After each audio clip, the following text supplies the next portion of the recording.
Hello everyone. ಪ್ರಶ್ನೆ ಸಂಖ್ಯೆ 10 ಗಮನಿಸಿ. ಕೆಳಗಿನ ಚಿತ್ರದಲ್ಲಿ ಕೊಟ್ಟಿರುವಂತೆ 3 ಗಾಜಿನ ಪಟ್ಟಕಗಳ XYZ 3 ಗಾಜಿನ ಪಟ್ಟಕಗಳ ನಿರ್ದಿಷ್ಟ ಜೋಡಣೆಯ ಮೂಲಕ ಬಿಳಿಯ ಬೆಳಕನ್ನು ಹಾಯಿಸಲಾಗಿದೆ. 1ನೇ ಪ್ರಶ್ನೆ, ಪರದೆಯ ಮೇಲೆ ಬೆಳಕಿನ ರೋಹಿತವು ಗೋಚರಿಸುತ್ತದೆಯೇ? 2ನೇ ಪ್ರಶ್ನೆ, ಪಟ್ಟಕ Z ನ ಪಾತ್ರವೇನು? XYZ ಎನ್ನುವಂತಹ 3 ಗಾಜಿನ ಪಟ್ಟಕಗಳಿವೆ. ಬಿಳಿ ಬೆಳಕಿನ ಕಿರಣವನ್ನ ಗಾಜಿನ ಪಟ್ಟಕದ ಮೂಲಕ ಹಾರಿಸಿದಾಗ ನಮಗೆ ವರ್ಣ ವಿಭಜನೆ ಕಂಡು ಬರುತ್ತೆ. ವಿಬ್ಗಯೋ ಅಲ್ವಾ? ಬಿಳಿಯ ಬಣ್ಣ ಈ 7 ಬಣ್ಣಗಳಾಗಿ ವಿಭಜನೆಯನ್ನ ಹೊಂದುತ್ತೆ. ಆ ಬೆಳಕಿನ ಈ ವಿಭಜನೆಗೊಂಡ ಬೆಳಕೇನಿದೆ, ಈ 7 ಬಣ್ಣಗಳ ಪಟ್ಟಿ ಏನಿದೆ ಅದನ್ನ ಏನಂತ ಕರೀತಾರೆ? ಬೆಳಕಿನ ರೋಹಿತ ಅಂತ ಕರೀತಾರೆ.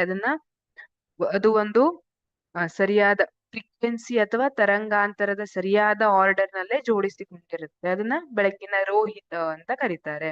ಈಗ ಈ ಬೆಳಕಿನ ರೋಹಿತ ಏನಿದೆ, 7 ಬಣ್ಣಗಳು ಬಂದ್ವು. ಆ 7 ಬಣ್ಣಗಳು ಈಗ ಇಲ್ಲಿ ನೋಡಿ, ಈ Z ಇಲ್ಲ ಅಂದ್ರೆ, ಒಂದ್ ವೇಳೆ ಈ Z ಇರ್ಲಿಲ್ಲ ಅಂದ್ರೆ ಇದು ನ್ಯೂಟನ್ ನ ಪ್ರಯೋಗವನ್ನ ತೋರಿಸ್ತಿತ್ತು ಅಲ್ವಾ?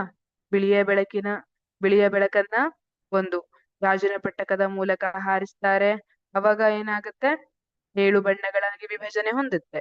ಆ 7 ಬಣ್ಣಗಳನ್ನ ಮತ್ತೆ ಇನ್ವರ್ಟೆಡ್ ಆಗಿ ಇಟ್ಟಿರುವಂತಹ, ತಲೆ ಕೆಳಗಾಗಿ ಇಟ್ಟಿರುವಂತಹ ಇನ್ನೊಂದು ಗಾಜಿನ ಪಟ್ಟಕದ ಮೂಲಕ ಆ ವಿಭಜನೆಗೊಂಡ ಬೆಳಕನ್ನ ಹಾರಿಸಿದ್ರೆ ಬಿಳಿ ಬೆಳಕು ಸಿಗ್ತಾ ಇತ್ತು. ಈಗ ಹಾಗಿದ್ರೆ ವಾಯುವಿನಿಂದ ಹೊರ ಬರ್ತಾ ಇರುವಂತದ್ದು ಯಾವುದು? ಬಿಳಿಯ ಬೆಳಕು ಸಿಗ್ತಾ ಇದೆ. ವಾಯುವಿನಿಂದ ಹೊರಗೆ ಬಿಳಿ ಬೆಳಕು. ಆ ಬಿಳಿ ಬೆಳಕು ಮತ್ತೆ Z ನ ಮೂಲಕ ಹೋದಾಗ ಏನಾಗುತ್ತೆ ಅಂದ್ರೆ ಇಲ್ಲಿ ಮತ್ತೆ ವರ್ಣ ವಿಭಜನೆ ಉಂಟಾಗಿರುತ್ತೆ. ಇಲ್ಲಿ 7 ಬಣ್ಣಗಳು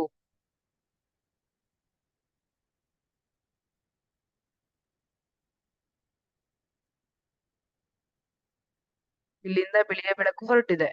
ಇಲ್ಲಿ 7 ಬಣ್ಣವಾಗಿ ವಿಭಜನೆ ಆಗಿದೆ. ಆ 7 ಬಣ್ಣ ಇರುವಂತದ್ದನ್ನ ಮತ್ತೆ ತಲೆ ಕೆಳಗಾಗಿ ಇರಿಸಿದ ಗಾಜಿನ ಪಟ್ಟಕದ ಮೂಲಕ ಹಾರಿಸಿದಾಗ ಇಲ್ಲಿ ಬಿಳಿ ಬಣ್ಣವಾಗಿದೆ. ಆ ಬಿಳಿ ಬಣ್ಣ ಇರುವಂತದ್ದು ಇಲ್ಲಿ Z ನ ಮೂಲಕ ಹಾಯಿಸಿದಾಗ ಪರದೆಯ ಮೇಲೆ ಇದೆ 7 ಬಣ್ಣದ ರೋಹಿತ.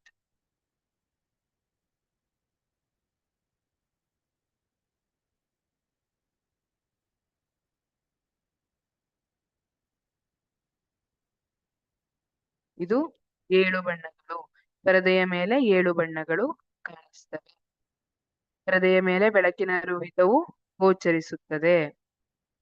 ಪಟ್ಟಕ Z ಪುನರ್ ಸಂಯೋಜನೆಗೊಂಡ ಬಿಳಿ ಬೆಳಕನ್ನು ಪುನಃ 7 ಬಣ್ಣಗಳಾಗಿ ವಿಭಜಿಸುತ್ತದೆ. ಇಲ್ಲಿ ಪುನರ್ ಸಂಯೋಜನೆಗೊಂಡ ಬೆಳಕು ಅಂದ್ರೆ ಬಿಳಿ ಬೆಳಕು ಬರ್ತದೆ, X ನಿಂದ ವರ್ಣ ವಿಭಜನೆ ಆಗ್ತದೆ, ಮತ್ತೆ ವಾಯು ಮೂಲಕ ಹೋದಾಗ ಹೊರಗೆ ಬರುವಾಗ ಅವು ಪುನರ್ ಸಂಯೋಜನೆಗೊಂಡು ಬಿಳಿಯ ಬೆಳಕು ಬರ್ತದೆ.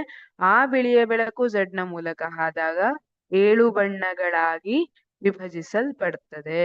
ಹಾಗಾಗಿ ಇದು ಪಟ್ಟಕ Z ನ ಪಾತ್ರವಾಗಿದೆ. Thank you.